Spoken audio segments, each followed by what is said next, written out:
What's that in your hand? So I just wanted to shout out real quick my good friend's business. Her name is Deidre. Mm-hmm. She's got a business. She's got a business in Poughkeepsie, New York. You know what I'm saying? Okay. Her name is DM Design. She makes beautiful designs, t-shirts, sweaters for all your needs. She also got a summer line coming that came out. So y'all should check in DM Design on Instagram. Yes. Just wanted to plug in, support black businesses, I'm baby. definitely going to support that t-shirt. Good afternoon and welcome to another episode of Face to Face. Yours truly, Nesta Can and Caprice. Yeah, that's me. What's up, y'all? And today we have a special guest in the studio. He goes by the name of Majestic. Majestic. What's going on, baby? What's up, y'all? How y'all doing today? Shout out to Majestic. Shout out to Majestic. Thank you for joining us. Thank you. Pleasure having you on, man. I heard a lot of good things about you, man. Appreciate it, man. Yeah, I heard a lot of good things about y'all too, man. Oh, yeah. So what's new, man? What's new? What you got going on? Nothing really. Just released a project by the name of the BLACKOUT. And just kind of like just building on top of that line of success right now. First off, let's tell the people what you do. Okay. Let's let them know. That's a hard pressed thing. It's funny. Me and my pops was talking about that on the way here. Mm-hmm. So pretty much, I produce, I rap, Right. Write music, and engineer my own stuff. Oh, you engineer too? Yeah, I do my own stuff. I That's do my dope. own, as far as recording my own music. I have a different engineer who does like my mixing and mastering, Right. but I do my own recording, stuff like that. How long have you been doing the engineering in this? The engineering is fairly new. As far as making music and writing songs, rapping, singing, I've been doing that since, professionally, I would say about 10 years I've been doing it. But, I've been doing that since I was in elementary, middle school. Yeah. Yeah. Are you the type of person to, like when the kids would be in the lunchroom and the beatbox on the table and you would do the freestyles and all that? Were you that guy? I was really shy back in I'd say about like elementary and middle school. I mean I was out there, but as far as like my talents, as far as like rapping and singing and all that stuff, I was very reserved when it came to that kind of stuff, because it's especially when you're creative or you think you create and stuff. You're creative. Yeah, but when you think you growing up and I don't know if it's good. I don't know if people are gonna like it or not. Right. You know what I'm saying? I kind of like reserved it. My mother didn't even know till like middle school. Really? Yeah, because I mean she knew I sang and she knew I did stuff, and I used to sing Happy Birthday to her and stuff like that just for fun. Right. But I'm the kind of kid I was back in middle and high school, like between elementary. I used to draw a lot. I used to design a lot, and stuff like that. So they knew me for that. I was mostly known for that, and I was known for writing. Like writing different stories and stuff like that. But when it came to like music and stuff, I was really reserved with that, and I didn't really break out of that comfort zone until like after high school, to be honest with you. And what was the catalyst to make that happen? Where did that? Well, I'm gonna go back. Yeah. So my cousin's actually in the music industry. Okay. He's actually, I'm not gonna say his name right now, That's but fair. he's a very famous rapper, and I was 6 years old, and what happened was my aunt owned a house. We lived in Yonkers, so that narrows it down. The artist is from Yonkers. Gotcha. I went into my aunt's room. Like she had a house. I went into like the hallway, walked through the sunroom, and then when you walked into this room, I saw plaques. There was a bunch of plaques there. Right. And I remember I was 6 years old saying, I just want one of those. Wow. So that's where the spark kind of like really came from, but I always reserved it because I wasn't really sure if my parents really wanted me to be doing music. You know what I'm saying? Like, Right. Yeah. Wow. Plaques, huh? Yep, that's kind of like where that was the real catalyst for me when I saw, because when I walked into the room, I saw platinum plaques, I saw gold plaques. I was like, all right, this is it. I think this is something that I want to do. And that was 6. But I kind of always fought it because, like I said, like, it's kind of like one of those things where like your parents is like, we don't want y'all to be singers, we don't want y'all to be rappers, we want y'all to be we want y'all to be better than us. Were you nervous to like bring out the talent towards your parents, like to let them know that this is? Yeah. What was that conversation like? My mother seemed to be a little more receptive of it. I mean, my father was cool with it because actually the cousin who's actually in the music industry is on my dad's side. Okay. And we used to play his music on the radio all the time and stuff like that. And used to hear it and stuff. I was more so concerned with like the criticism, and I was afraid that I really wasn't gonna be making my mother or my dad happy. Okay. So when the initial conversation, kind of like when my mother first saw it, and she saw some of the stuff I was writing, she was like, "Oh, I didn't know he could do all this stuff." You know what I'm saying? So like that, because when they called me in school writing, I used to write like I know I'm going on a team. No. This is great. But we used to have to journal back in fourth grade or third or fourth grade. And what I used to do was I had a hard time learning how to read and write when I was growing up.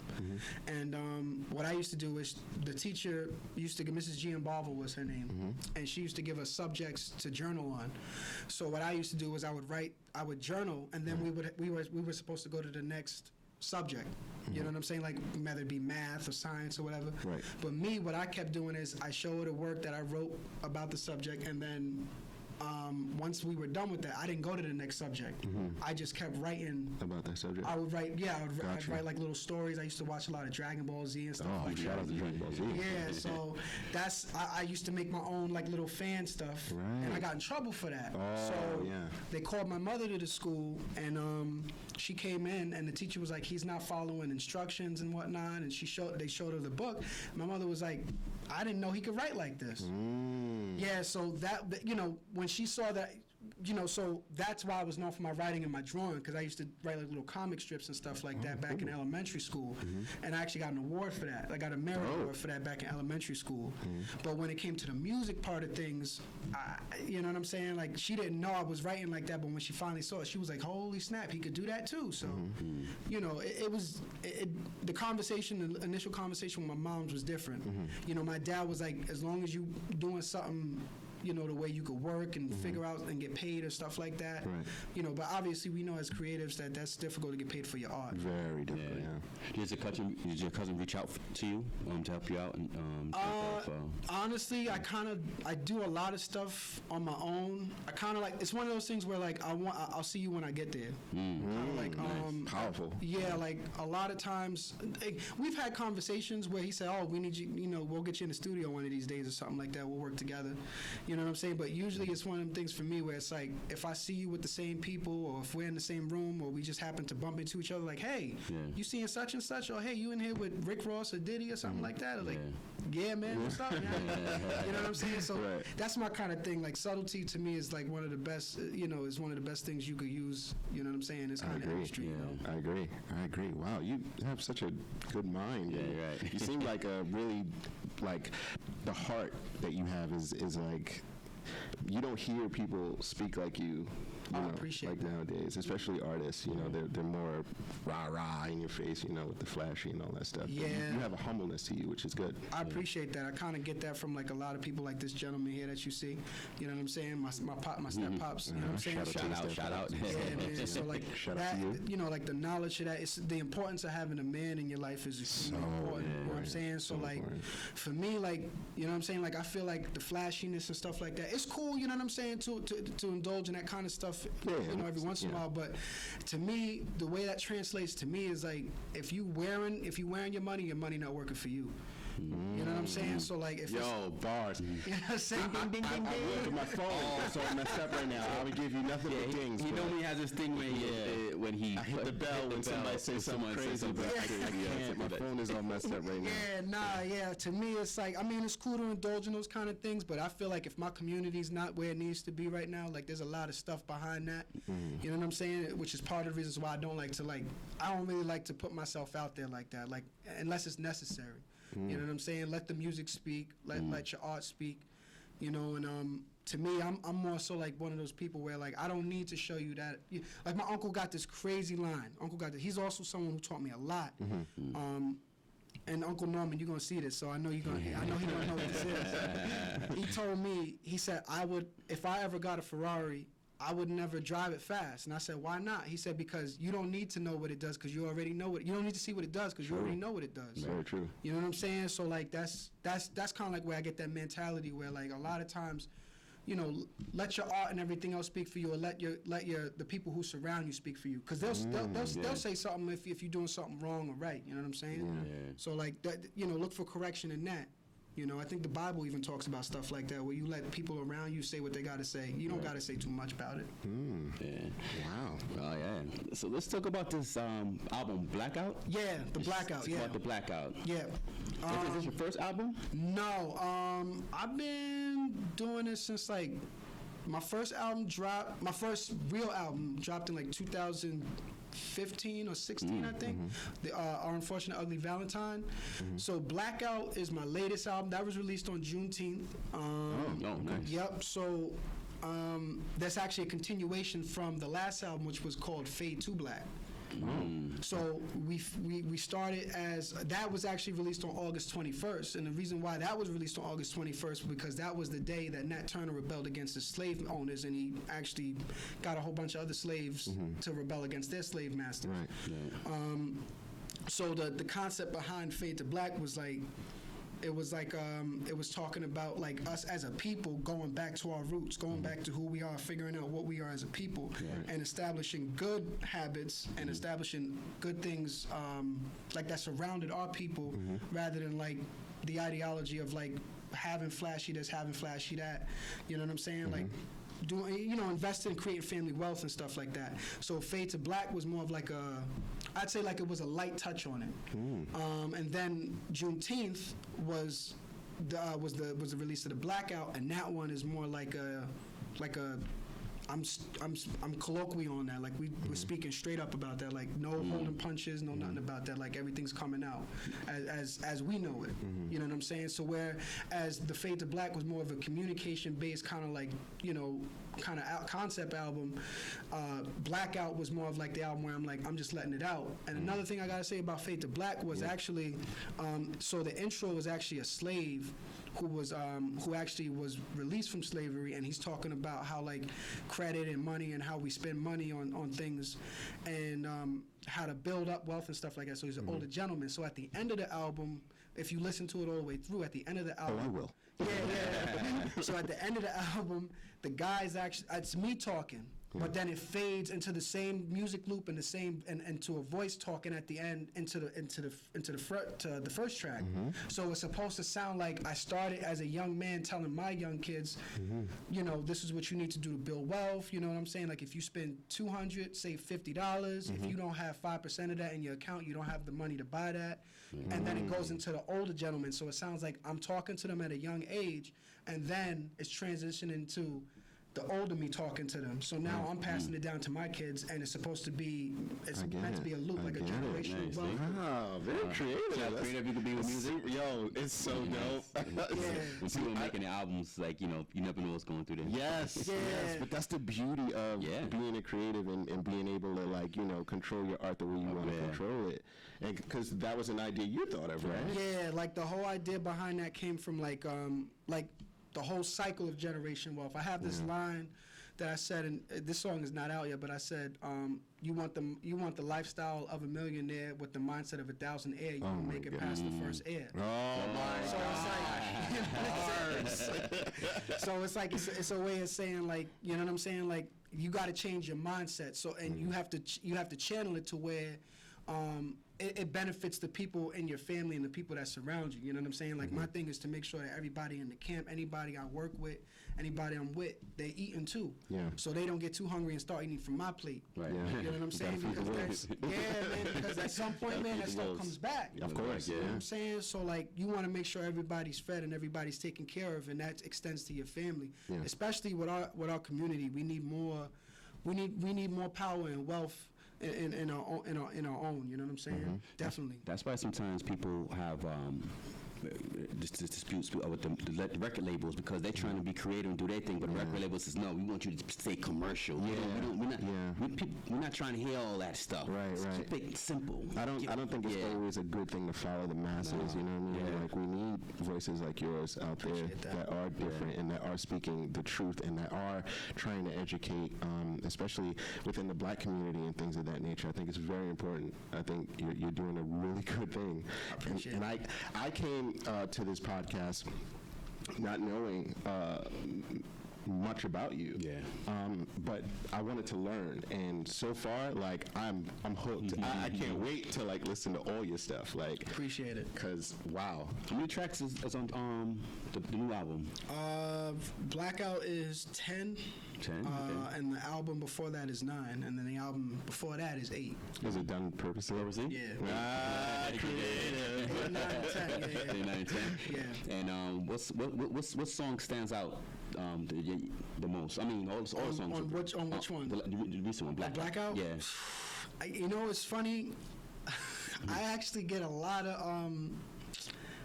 of hit-ups for these 2 tracks in particular. I get a lot of hit-ups for Owe Me, which was produced by my man Frontier. He's a good friend of mine, great producer. Shout out to him. And I get a lot of hit-ups for One Way, and also Frontier's on that song as well. Yeah, he's multifaceted. So It's a beautiful thing. Which one is Amari Mar the God on? Kings. He's on Kings. Yeah. So would be on Kings.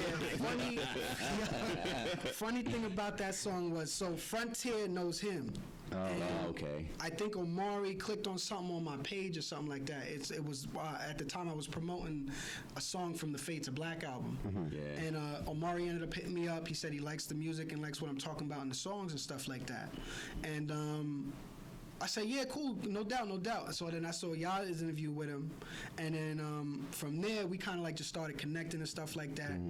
And we kind of like just started, vibing and stuff. And then I made this beat, and I was going through a really bad situation at that time. Actually, I'll just be candid. Oh, that's good. I lost my job, and funny enough, I had my pops buy me he helped me out. He bought me a sample pack because I said, yo, if I'm not gonna be working or nothing like that. I'm gonna just go full in with this thing. Right. And he bought me a sample pack, and one of the samples on there, the royalty free. So I chopped it up, and that was like some of the beats that actually was on the Blackout. So some of those beats is like, this is like my last, like I'm going all in for this thing. So I chopped it up. I came up with the concept of the song. Where it goes, everybody around when no one looking up. Everybody around when things are looking up. Nobody to be found when things are going down. Word up, stay up, head up, king. And I said, yo, I think that would be really dope for someone like Omari to talk about his perspective. Because after listening to his albums, I was like, oh, nah, he's a perfect fit for this. Right. So I hit him up, and he said, yeah, he'll do it. You know what I'm saying? So actually, when he did that verse, that was the first day that we actually met. We never even met prior to that. He did that. He came in there. He came in my studio. Came in there, put the verse down. It was clean. Music brought y'all together. Yeah, that's crazy. Clean, man. Clean. And he killed it. Do you know he's an artist as well? Okay, come on. Nah, I know that's real. Come on. You always do this. Every podcast. It's not about me. It's about Majestic. Huh? Majestic got to know, did you write as well? Yeah, I do. That's why I love talking to creatives, because I love to like understand where your mindset was when you made your project, because everybody has different ways of creating, right, and different stories, different backgrounds of where they came from. So I'm very interested to know like how people's minds work as far as when they're talking about creative space. See, and it's dope that you do the same thing, because that way you understand like something like the ins and outs, like where your mind is at the time. You know what I'm saying? Like when I did Fade to Black, talking about mindsets, when I did Fade to Black, actually that was supposed to be like my last album, because I said, you know what, I'm in school right now, I'm just gonna take this serious. You know what I'm saying? I'm gonna work this job that I'm working at, but that was the one I had recently lost, and I said I'm just gonna go all out with this album and just call it a wrap. So that one I'm not really pulling punches on, but it's more of a warm kind of like sound to it. But then with all the stuff that was going on with like, I just got tired of seeing it. You know what I'm saying? Like all the to me, like we've seen these things before, but we never seen it on a level that it's come to. You know what I'm saying, with the whole George Floyd situation, with Breonna Taylor. You know what I'm saying? So that's why actually it's funny, because that's why when the album starts out with the first song, I said, "Moment to speak what matters to me the most was ready, but it happened, and I had to speak to thoughts." You know what I'm saying? I had to speak to these thoughts that was in my head about the things that was going on. You know what I'm saying? And that's where the concept of the album was like, you know what? I have a platform. I'm going to use it. Is there anger behind it? Like, you know how like when you write from your emotions, right? So in a track like that, is it safe to say that there's some anger behind there? Disappointment. How are you feeling? When I do songs like that, I actually don't write a lot of my songs. I actually freestyle a lot of them. Oh, so okay. a lot of times what I'll do is, because I do a lot of reading, I do a lot of research, you know what I'm saying? The people I surround myself are very highly educated people, you know what I'm saying? That's how I end up getting better from them. Yeah, you know what I'm saying? And iron sharpens iron. yeah, pretty much. Yeah. I don't like to be the sharpest. Yeah, man. Like, you got to surround yourself around people who are better than you, so you're gonna be just as good at That's that a fact, on that day. You know what I'm saying? But like I think when I do songs like that, I think I try my best to separate myself emotionally from it. That way I can have other people understand. Like when I speak to it, I want other people to understand it. Not understand so much of the emotion, but so much understand the technicalities behind why we feel what we feel. It's not so much that we always care about someone being white. Right. We care about what comes with it and the sense of entitlement that comes with that, and the stuff that we got to deal with that y'all don't have to deal with that because y'all white. You know what I'm saying? It becomes an economic thing now. You know what I'm saying? A sociological thing, and that, you know what I'm saying? I want to speak to those to where people can say, okay, I want to leave, like Fade to Black is more of a conversation piece. You know what I'm saying? Like when we're talking to people about these things, I mean, it's hard, but trust and believe, like it's hard to come at things very like, you know, like objectively. Yeah. You know what I'm saying? But when I try to have these conversations openly with people, I try to like, you know, I try to flow it off and say, yo, well, have you ever thought about this? You know what I'm saying? Like, let me give you an example. Let me give you a perfect example. Like, when you on Instagram, right? And you see a video and it has, like, the little dots under it to slide, you know what I'm saying? Do you already know, do you assume that, do you assume that the video ends there? Do you assume that you already have to slide the video? Like, to get to the next clip in the video, if it's a post? Yeah, I assume I assume that ends there. Right. So the thing is that white people don't really realize that, like, okay, so the dot's over there, but there's more to the story. There's more to it, yeah. You know what I'm saying? So they don't realize that sometimes they got to swipe over there to understand that there's actually a backstory to all that stuff that's going on. So I like to open it. I like to, when I talk to certain people who are not within our culture and our communities, to try to leave the conversation open to speak to those kind of things at a different level that some people are not able to speak to them at. You know what So I'm when saying? you have conversations like this, how is it received? Believe it or not, I get a lot of people that say, "Oh, I get what you're saying now." Or like some people that we agree to disagree. You know what I'm saying? But I leave it open because I don't like to so much dismiss people's feelings and stuff like that. Right. But it's like, unless you really understand it, unless you leave the conversation open to speak about the experience, you're never gonna fully understand the experience. You know what I'm saying? So like, sometimes, trust me, like there are songs on there where I get extremely emotional. You know what I'm saying? Like the part on the Family Wheel song where I said, rest in power, Ahmaud, George, Breonna Taylor, our lives are made by the death of others. You know what I'm saying? That kind of line, that kind of stuff, that there's a lot of emotion behind it. Yeah. You know what I'm saying? But a lot of times, too, I try to do it that way because it's like an expectation, like he's going to be angry, he's going to be emotional when he's talking about these kind of things. So I try my best to like center myself and speak to these things that, you know, in a higher regard to other people's feelings around me. You know what I'm saying? That's just another thing for like emotional intelligence, like just reading the room and knowing what you can and can't say to certain people and how they're going to receive it. You know what I'm saying? You're very sometimes you calculated. gotta, sometimes you got to know some people ain't finna hear that.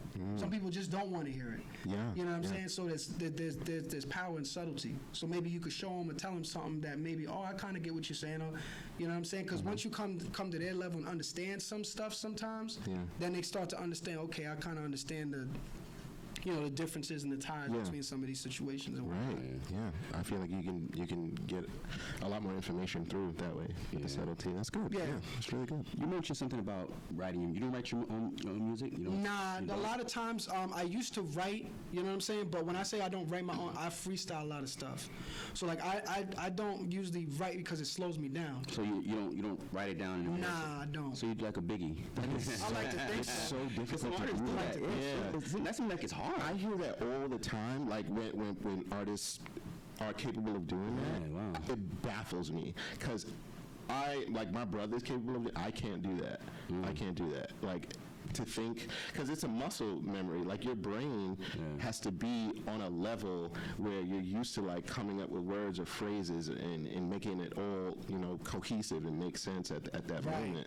Yeah. It's very difficult to do. Yeah, I think it's a thing of reading. You know, when I read too, because reading helps expand your vocabulary. Your lexicon is on point. Yeah. Yeah. So like a lot of times it's like when I did there's a song on there called Benny that I did, and it was actually a conversation I was having with somebody at work where we were talking. He said, well, what would you do if you got this kind of money? I said, oh, you know, I'd probably buy a brownstone for my family in the city. You know what I'm saying? I'm Bronx born. And, you know. Shout out to the Bronx. Shout out to the Bronx, baby. Jerome Avenue. You know what I'm saying? Like, and 401k, we talked about that. And then what I did was, and I guess it's a benefit of having a studio at the crib where, like, I walked in, I took my bag off, turned everything on.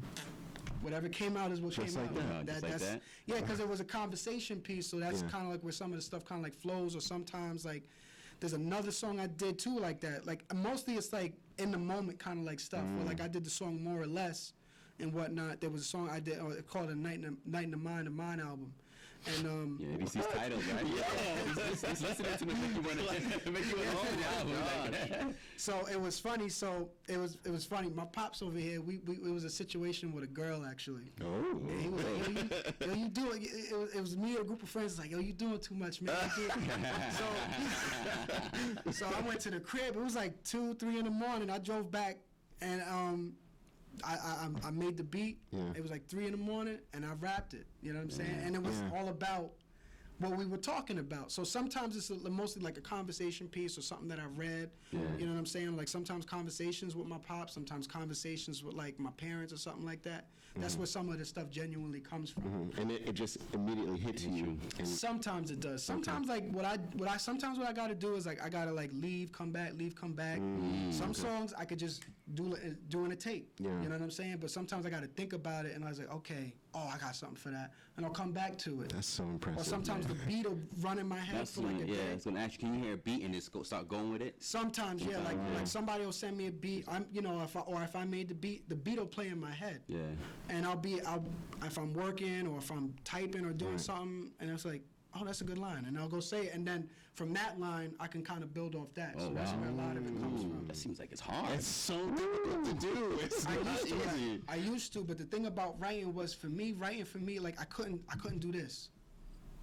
I just had such a hard time doing it. I do that all the time. Yeah. That's how I do it. That's exactly how I do it. I put my phone and I'm in front of the mic and I'll read. I can't. It's so because it slows me down. Because what I'll start doing is, and the thing is, what kind of kills me is it bothers me a lot too. Because like I'll start rapping a word, and then the word doesn't go with the next thing that I want to say. That does happen. Yeah, so that's why I'm like, all right, I gotta go back and then you gotta change the whole thing. You know what I'm saying? Whereas if I'm just rapping and I start, my family assets don't touch 300 millis. We sweat blood for this money, but we ain't really got it. What you cop on the loan, homie, you ain't really got it. What I conjure is scary, but I ain't talking movies. You know what I'm saying? It's like you can kind of like like you can kind of I got that. And a lot of times too, it's like you said, it's the energy. For sure. Yo, once you got the energy going, for sure, it's like you can't stop. I noticed that with like a lot of songs that I get like beats for and stuff like that. Once I start going, some of them I just can't stop. I can't. Next question: how you know some artists, they gotta take a puff of the marijuana, the ganja. Some people drink. How do you get into the mood? It just happens naturally for you? Yeah, it just happens. I don't drink. I don't smoke. I figure he doesn't drink or smoke. Just by talking to him, I figure you're not that type. But some people, some artists, that's what they do to get in the zone. Yeah, no, I'm straight at it. I don't know how you get into the zone. For me, some people meditate a little bit. I do meditate a little bit, but it's mostly like, it's really funny. Like I play there's this game called Civilization Revolution. I've heard of it. Yeah, I play that, and sometimes what I do is like to kind of like stimulate my mind while I do some of that stuff. If I'm not meditating, I'll listen to an audio book. You know what I'm saying? Like I listen to a lot of biographies or a lot of books on economics and stuff like that, or books from certain doctors and stuff like that. And I'll listen to them, and sometimes things will snap like that. Right. And then I'll turn something on, or the beat that I heard in my head as I'm playing, and then I'll go in there and I'll start rapping something. That's when I'm in the zone where it's like, all right, that's it. That's so new. That's different. Yeah, because it's weird for me, because it's like, if I'm feeling it, I'm feeling it. If I'm not feeling it, man, it's just like, you don't force it. It sometimes it's hard not to force it. Yeah. You know what I'm saying? Because Yeah, sometimes I gotta get something out. I gotta get something out. Right. You know what I'm saying? But I learned that when you press it too much, sometimes you kind of lose the juices and where you want to go with it. That's very true. Yeah.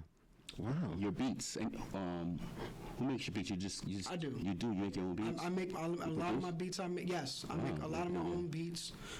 That came from like me just like dealing with other people and trying to get the sound that I wanted to get, but I couldn't make it sound. You know, because I'm sure y'all all know, like where you have a sound in your head, and you try to say, "Yo, make the beat do this," and then they make the beat, they send it to you, and it's like that wasn't what Yeah. So like a lot of times it's like, you know what I'm saying? That's where it came from. Actually, it was a bet. I'm trying not to go tangerial with things, but it's so good. No, this is great. But, this is great.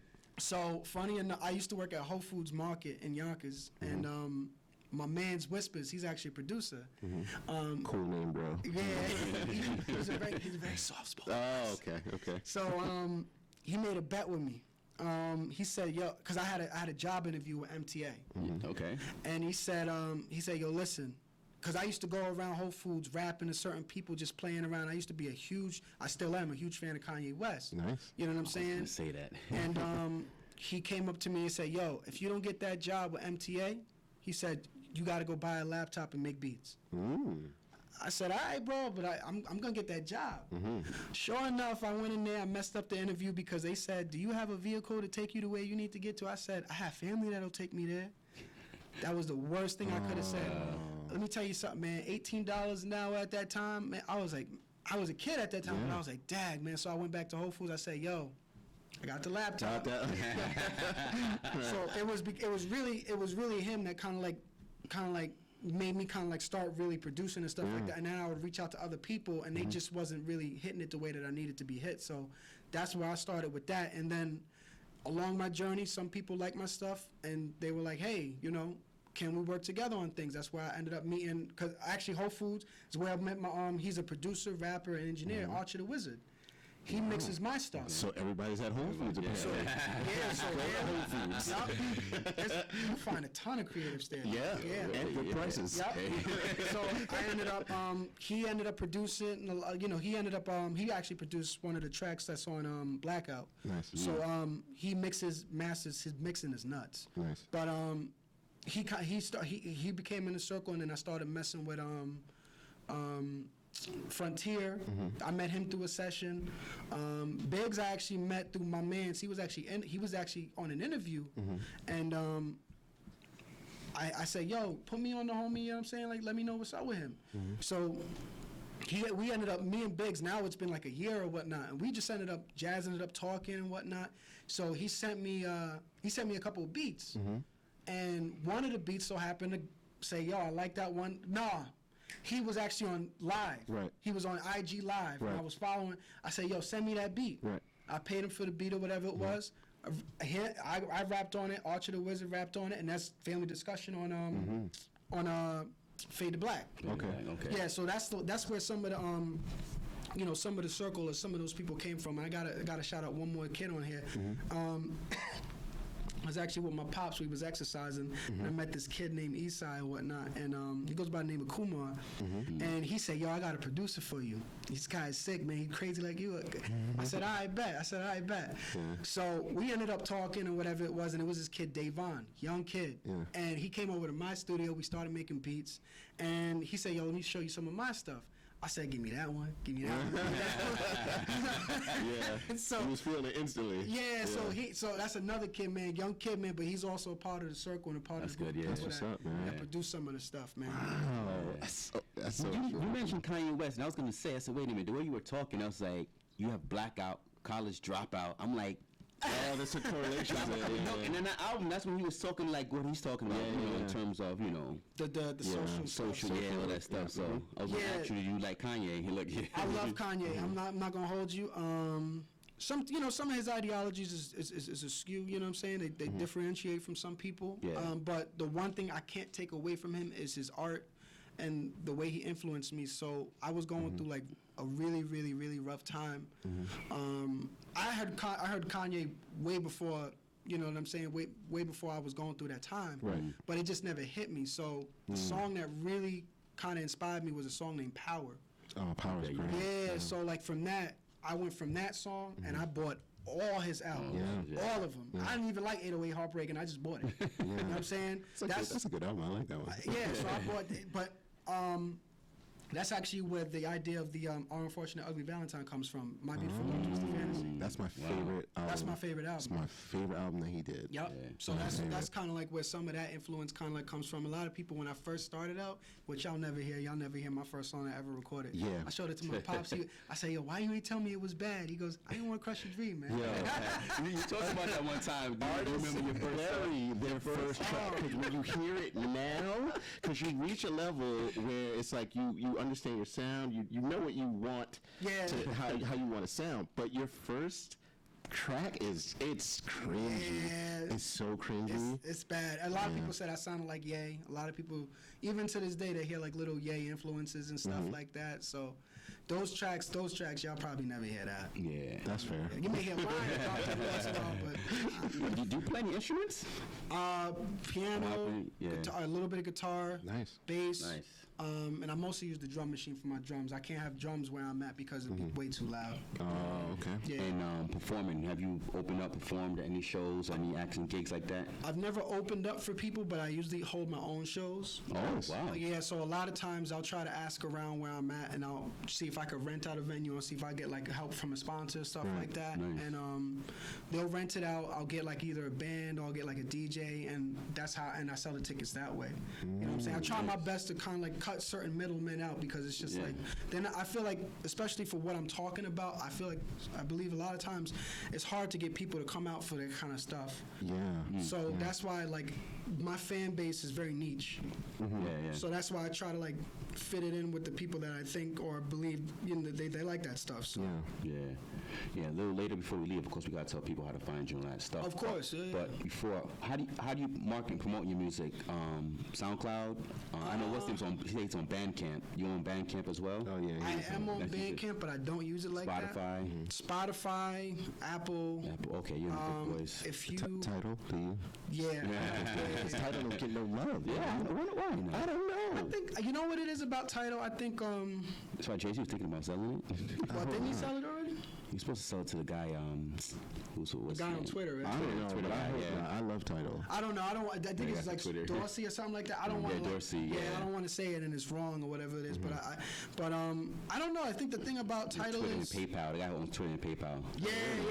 Dorsey, yeah. Or Square wow, I or didn't something know like that. that. Yeah, too. Square, yeah. Yeah. He started Twitter, they kicked him out or something like that, and then he came back and helped it back out again, and now they're doing well again. Oh, wow. They kicked him out. It's like Steve Jobs. They kicked him out his own thing that he started because they say he was so They did crazy. that with Steve Jobs. Yeah, they kicked him out. And now they look was at struggling. that. He came back and helped them out. Right. But when he kicked him out, he went and he started with, I think, Square. It was Square. Yeah, PayPal. One was Square, Square. You know, he started Square. This was successful over there. They're like, wow. Come back over here. Yeah. And now Jay-Z was in talks with him about the title. Yeah, the Tidal situation. Yeah. But I don't know why people don't. I think what it is that we're so like immediately we think Apple Music. Yeah. You know, Everything's Apple. what I hear a lot of is Spotify. I hear a lot Yeah, I feel because a lot of kids, a lot of different people have that. Spotify. Because it's like. Just click it and you could listen to it for free, but at some point you get tired of the commercial, so what happens? Yeah. You buy it. Yeah. But Apple, you can't preview it, you can't listen to it. Exactly. You know what I'm saying? So that's why I think more people have. I noticed that more people overseas that at least from my fan base, the ones who do stream it, they stream it from who are overseas. They stream it from Spotify. Yeah, Spotify. Because Apple's they're very picky with their stuff. They like to control their stuff and how you use their things. Yeah. You know, Spotify. Yeah, and especially with Spotify, now they have with the podcast, the Joe Joe Rogan and stuff. They, I think the Kardashians, they like have like big time celebrities. That people, big times they have celebrities doing their podcasts on it. I think Michelle Obama has something on it.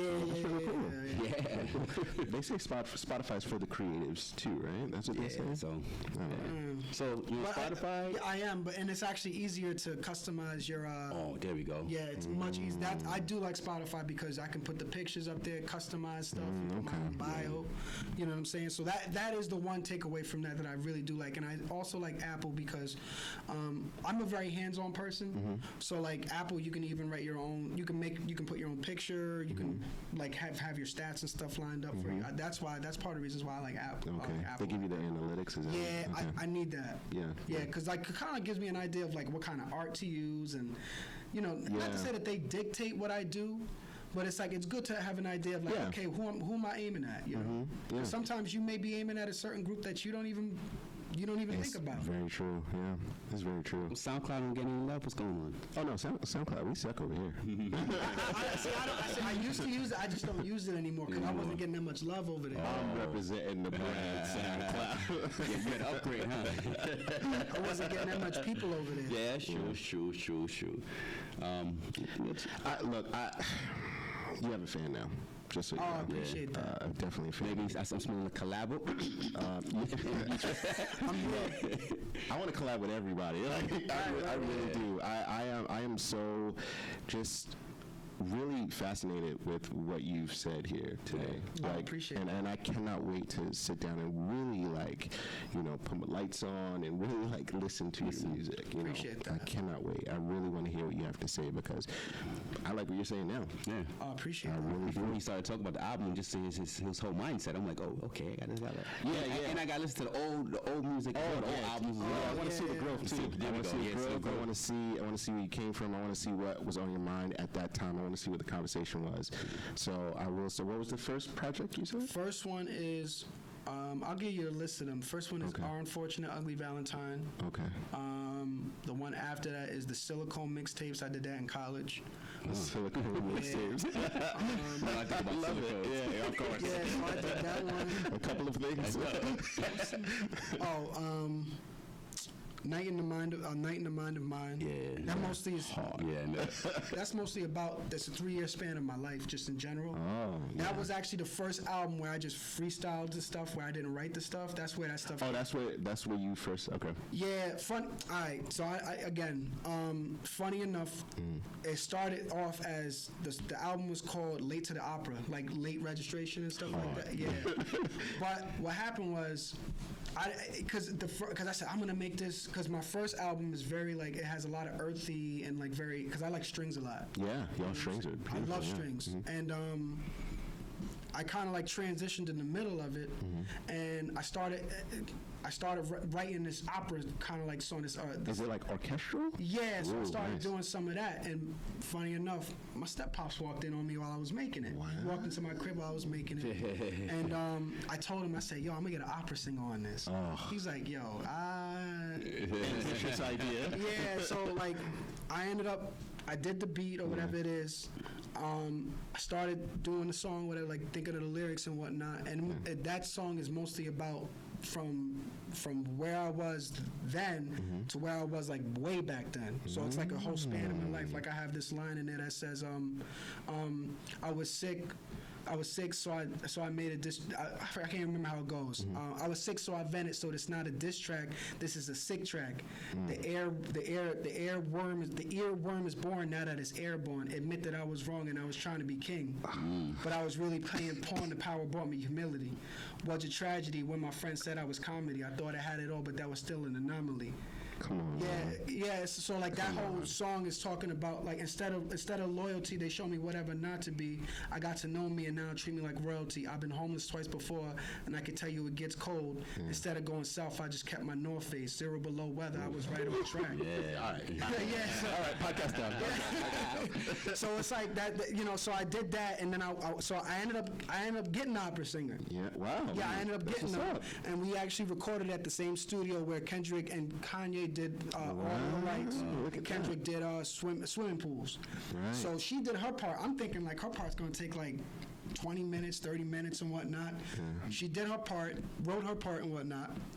She comes out of the booth, and I said, okay, I got to go in and do my part. She goes, you did the music and you did? I said, yeah. So I said to the studio guy, I said, well, how much time do we have? He said, you only got like 10, 20 minutes. And you did it in 10, 20 minutes? Yeah, my verse is done like, yep. How? I don't know. All I know is that all I know is that money was not going to waste. Yeah.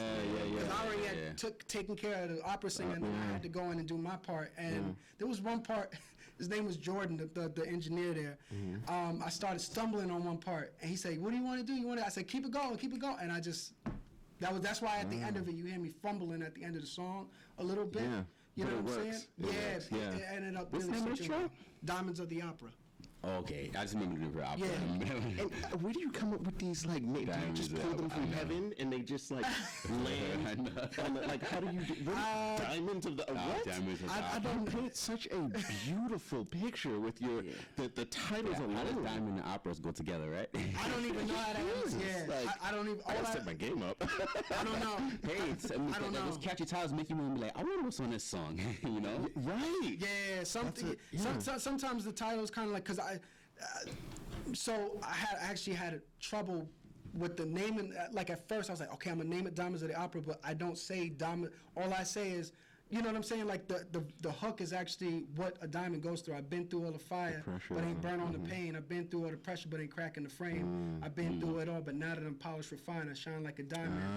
Yeah, so it's like I'm talking about the phase of diamonds. Yeah. But I said I don't say Diamonds of the Opera. You don't necessarily have to, but it's all. But I did. Oh, you so did? I actually had her. I said, listen, can you say Diamonds of the Opera in Italian? Ooh. So she says it at the end of the song, Diamante dell'Opera. She actually says it at the end of the song. She's Hispanic? She's Italian? No, she's Italian. Italian, okay. So she actually said it. Her name is Charlotte Detrick. She actually says it in Italian at the end of the song. And you guys still keep in contact in terms of working together? Every once in a while, but I haven't really spoken to her like that. She kind of like does her own thing. Yeah. I mean, I knew it was kind of left field because even when people came in the studio, I was like, "What are y'all doing? Like, this doesn't make hip hop." Yeah, like when I brought it to the engineer, shout out to Jessica Klee, amazing engineer. Shout out to you. When I first reached out to her, I said, "Listen, I want you to mix this song." I picked her in particular, and I said, "I want you to mix this song." And she says, "I never heard of that kind of mix," and like opera. And she was like, "Okay." And then she heard the song. She's like, "I'm on board." Yeah. And within like 3 or 4 days, I came in, I heard the mix, I was like, all right, that's it. You got it. That's Another thing too, do you just do hip hop? Or you do a little bit R&B, like collabos with females? That's the first one female you've had in your thing before? Yeah, I do a couple of mixtures and stuff like that. Like on Unfortunate Ugly Valentine, I have the song with another person from Whole Foods. Her name is she goes by the name. Yo, shout out to Whole Foods. You gotta go to Whole Foods. Yo, we really do. The talent is on land. Her name is she goes by the name of Uni, but on my first album we kind of went with Tiffany Alexis. So that's hard. She's amazing. She's a beautiful soul. I love that woman. So originally it was supposed to be the name of the song is Sincerely, and that's I did that on my first album. That I was actually going through a really really rough time at that time. And even that is a great. I'm sorry, country. Yeah, nah, you're fine, man. Like you were going through something. Yeah, I was going through something, and my friend actually, shout out to Mez Records, my man Curtis Igibor. He I saw him in the mall, and he was like, "Yo, how you been? This, that, and the third." And it's been years since we had seen each other. We both went to middle school, and like I said, that's after high school. It's kind of like when I broke out of that music thing. Right. I said, "Yo, let me play you some of my old stuff," because he went to school for music business, and I played him some of the stuff, and he said, "Yo, we need to re-record this and make this album," because at that time I was only recording exclusively on my laptop, so I really didn't. The songs wasn't really done up like that. So he re-recorded the stuff, and then I was singing on the hook originally, and I said, nah, this is not hitting right. So I was scrolling through Facebook. It tells you how old it is because I'm scrolling through Facebook. And I saw Tiffany's video on there. She was singing Valerie from Amy Winehouse. And I said, all right, let me call her up. And I called her. I said, yo, what are you doing? She goes, I'm not really doing nothing right now. I said, well, I'm telling you what you about to do. You about to record this song. So she came up, and she laid the hook down, man. And That's awesome. Yeah, so every once in a while I work with like I work with people like her. I work with there's a couple other people I work with, but not so much. Not so much. Yeah, because for me, Cause I thought it was just straight gotta hip hop sing. on your joint. I thought it was like maybe one track or two. You know, you have a little hip hop. Yeah, but you got R&B for me, you got to sing, man. Gotta sing? Yeah, like if you can't be like, nah, I don't really like some of the some of the tones and stuff like that with some of the singers. You got to be able to sing, man.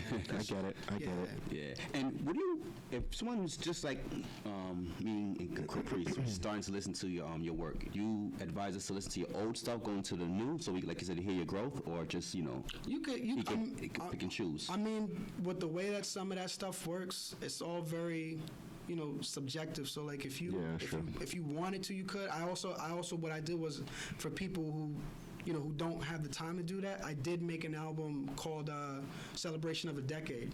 Two-part.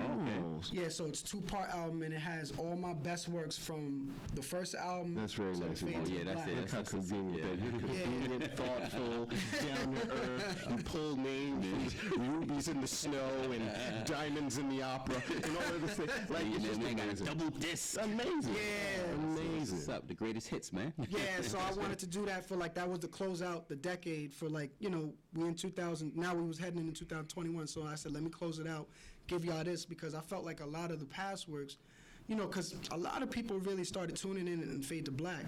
And I had been saying some of this stuff, and they say, oh, you good now, you good. And what really inspired the idea was like people would keep telling me who had never heard my stuff and say, you got better. I never even heard.